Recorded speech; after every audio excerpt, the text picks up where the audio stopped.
On June 18, 2024, Capcom announced it would be releasing a new compilation of games, and to everyone's surprise, it was none other than the Marvel vs. Capcom series, to much jubilation from the fans.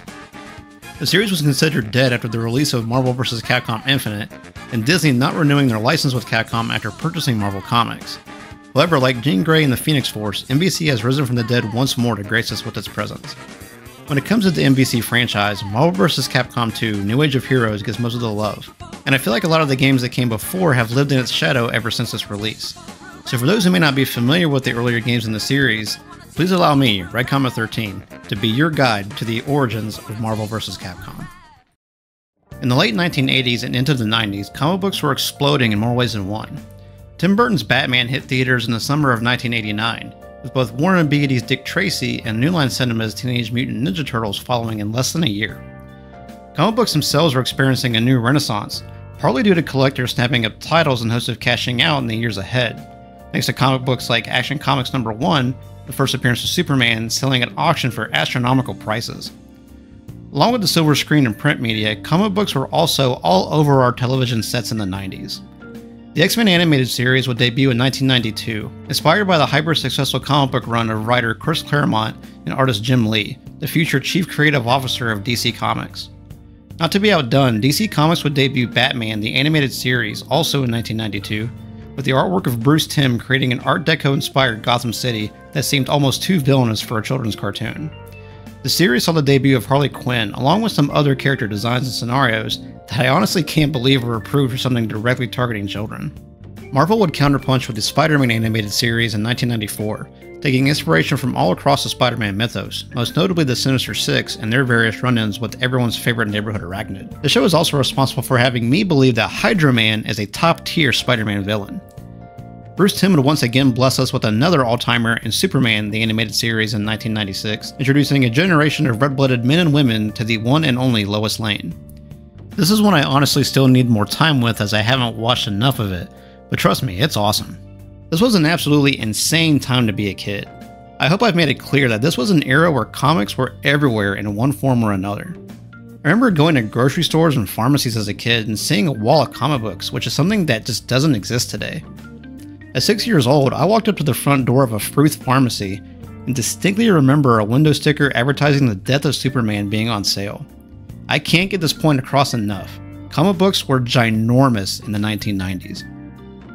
This is where Capcom comes in. Comic books and video games are almost in lockstep when it comes to their rise in popularity. In 1986, the Nintendo Entertainment System hit the scene in the United States, pulling the gaming industry out of the 1983 crash. Capcom would develop and publish titles on the new system, including industry classics such as Mega Man, 1942, and Ghosts and Goblins. During this time, Capcom would enter a licensing agreement with Disney, which would lead to games being developed and published by Capcom, including Tailspin, Chip 'n Dale Rescue Rangers, DuckTales, and Mickey Mousecapade.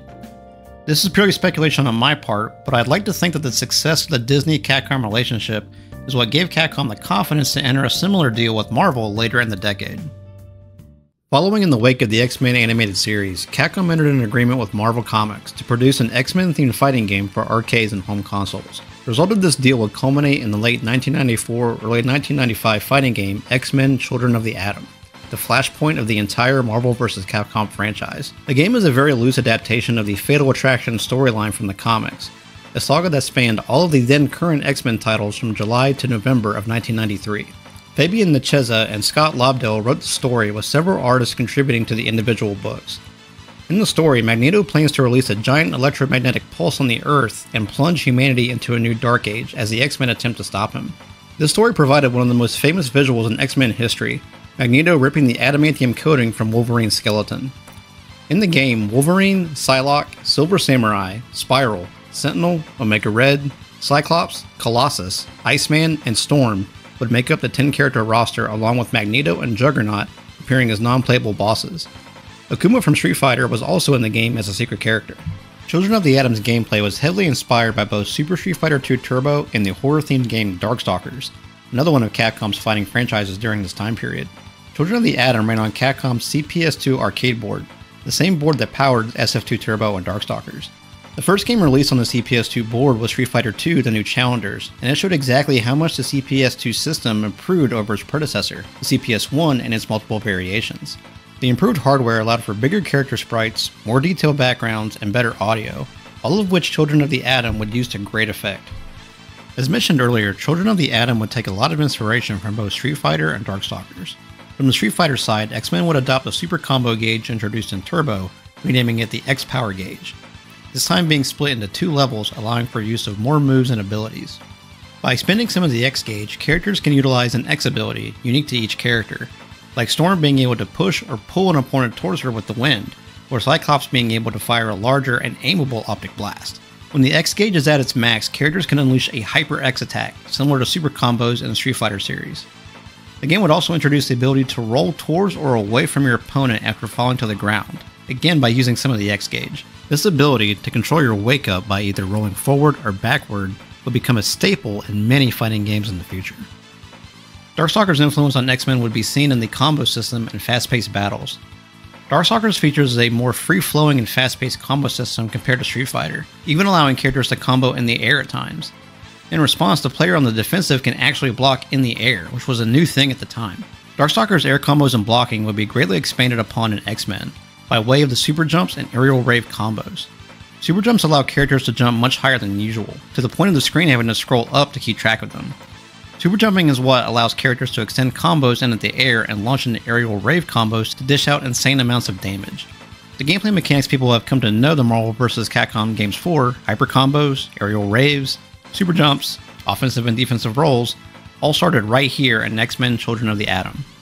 In the fall of 1995, Capcom would release Marvel superheroes in arcades, this time expanding the roster to heroes and villains outside of the X-Men. Wolverine and Psylocke would transition over to MSH along with Magneto and Juggernaut, making them playable for the first time in the series. They would be joined by Spider-Man, the Incredible Hulk, Iron Man, Captain America, Shuma Gorath, and Blackheart.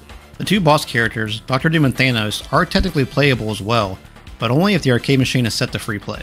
Like Children of the Atom, the game is very loosely based off an existing comic book storyline. This time the Infinity Gauntlet 6-issue miniseries penned by Jim Starlin, illustrated by George Perez and Ron Lim, and published from July to December of 1991.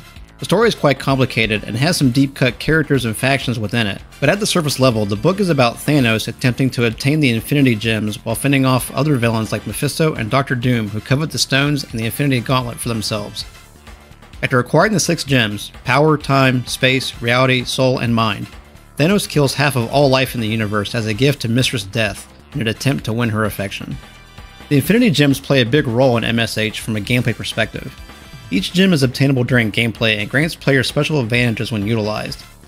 Power increases damage output, time increases movement speed, space gives super armor to a character's moves, reality grants every normal move a projectile, soul constantly refills the player's health gauge, and mind constantly refills the hyper gauge.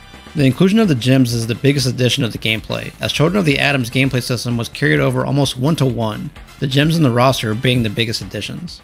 So far, we've talked a lot about Marvel in this Marvel vs. Capcom retrospective, but not so much the Capcom side of their relationship outside of being the developer of these games. However, that would change in the fall of 1996 with the arcade release of X-Men vs. Street Fighter, the first example of the Capcom and Marvel IPs crossing over, outside of Akuma appearing as a secret character in Children of the Atom. Unlike the previous games, X-Men vs. Street Fighter isn't based on any existing comic book title because, Marvel and Capcom never met in the comics. There's really no explanation as to why the X-Men are fighting the World Warriors, and even each character's ending is basically a tongue-in-cheek joke. But that doesn't matter. What does matter is that X-Men and Street Fighter characters are in the same game. Children of the Atom and Marvel superheroes both feature 10 character rosters, but X-Men vs. Street Fighter explodes with 16 playable characters, 8 from each side of their respective universes.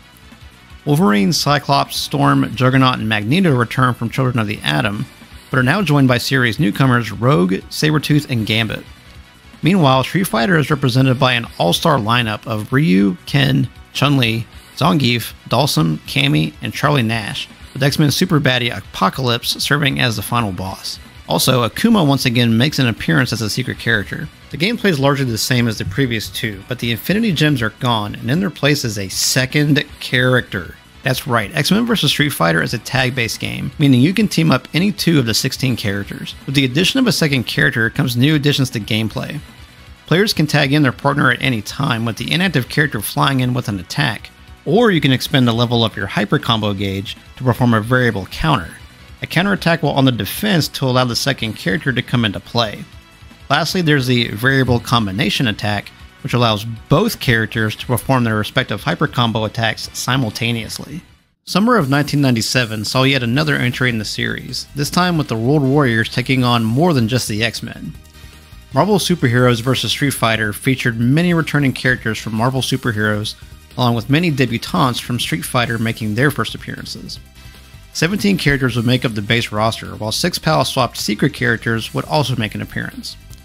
Marvel will be represented by Blackheart, Captain America, Cyclops, Hulk, Omega Red, Shuma Gorath, Spider-Man, and Wolverine. Street Fighter's roster would consist of Akuma, Chun-Li, Dan Hibiki, Dhalsim, Ken, and Bison, Ryu, Sakura Kasagano, and Zangief.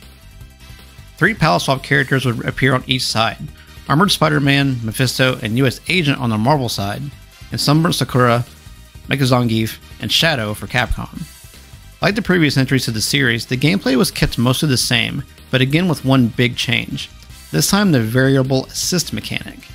Instead of tagging in the player's partner, the variable assist allowed the second character to come in and perform a move without tagging in, opening up new combo opportunities. This addition would be expanded upon in the later MVC games to the point that the player could choose which move each of their partners would perform upon being called into battle. By this point, the formula for Marvel vs. Capcom 2 is quite apparent.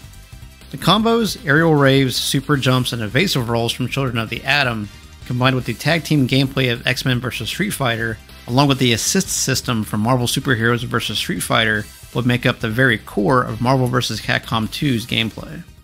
In January of 1998, Capcom would absolutely blow the roof off the place with Marvel vs. Capcom: Clash of Superheroes.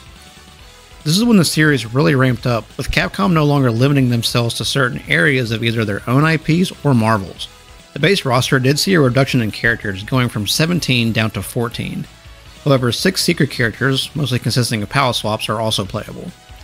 On the Marvel side, Captain America, Gambit, Hulk, Spider-Man, and Wolverine would return from previous entries, and will be joined by series newcomers War Machine and Venom. Representing Capcom would be series stalwarts Chun-Li, Ryu, and Zangief, along with a slew of new characters with Captain Commando, Jin Saotome, Mega Man, Morgan Ainsland, and Strider stepping up to the challenge. Marvel would also have 3 secret palette swap characters with Gold War Machine, Hyper Venom, and Orange Hulk, while Capcom got an actual character and role from Mega Man. A palette swapped version of Morgan with an alternate moveset to represent her sister Lilith was also playable, along with a shadow-colored Chun-Li that would serve as Shadow Lady, an evil, brainwashed, and cyberized version of the Interpol agent. Like the previous entries in the series, MVC carries over the core gameplay almost one-to-one. However, there is one main difference: the guest character system. Before a match, each team is assigned a random guest character that can be summoned to, well, assist you with an attack, replacing the variable assist from the previous game.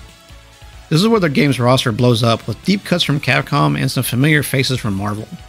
Once again, the future of MVC2 can be seen here, as deep cut and outrageous characters will be used to fill out the future game's roster. And with that, we've come to Marvel vs. Capcom 2, New Age of Heroes. Honestly though, I feel like I don't need to say much about it. What can I add that seemingly millions of people have already said about it? Singing its praises to the heavens. Nothing really. What I wanted to do here was take the focus away from MVC2 for a while, and give the games that it stood upon some time to shine. Marvel vs. Capcom Fighting Collection comes out, most people are going straight to MVC2. But before you do, maybe spend some time with these games to see where the series got its start. Hope you enjoyed this, and I hope you found it somewhat informative. I'm Rakama13, and I'll see you next time. The fans really seem to enjoy that. You made it look easy. In January of 1998, Capcom would